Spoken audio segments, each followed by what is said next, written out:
I'm archiving every distortion. I am Ibrahim Traore, and today I'm pulling off your masks. Yes, you heard correctly.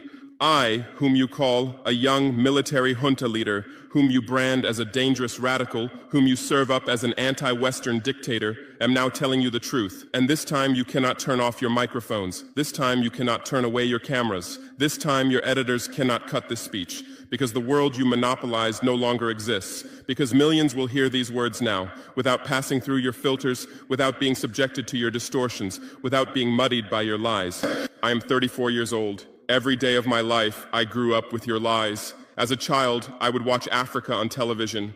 Always the same images. Children with flies, dry lands, weapons, death. This is Africa, they told us. This is what Africa is. And we believed it. We were ashamed of ourselves. We were ashamed of our own lands, of our own people. But then I grew up. I read, I researched, I questioned, and I understood that the Africa you showed us wasn't real. The story you told us was a lie. The fate you imposed on us was a script you had written. For years, how have you portrayed Africa? How have you shown it? How have you sold it to your viewers? As if we were creatures who had no share of humanity, as if we were savages left outside of civilization, as if we were wretches waiting for you to save us. Every day, every hour, every minute, the same story plays on your screens. Hunger, war, disease, corruption, terror, chaos. These are the words that come to mind when Africa is mentioned.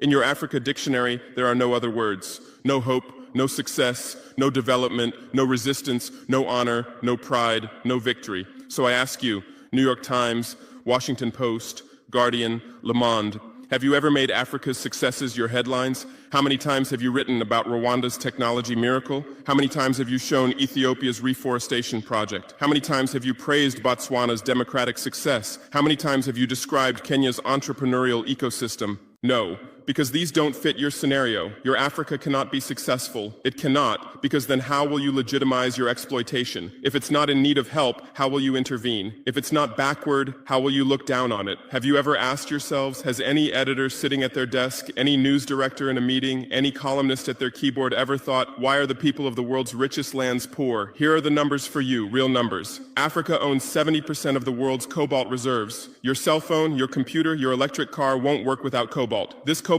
comes from Congo, but Congolese can't afford cell phones. Africa owns 90% of the world's platinum reserves. Catalytic converters, electronic devices, medical implants, they all need platinum. This platinum comes from South Africa, but South Africans are crushed by unemployment. Africa provides 30% of the world's gold production. Mali, Burkina Faso, Ghana, Tanzania.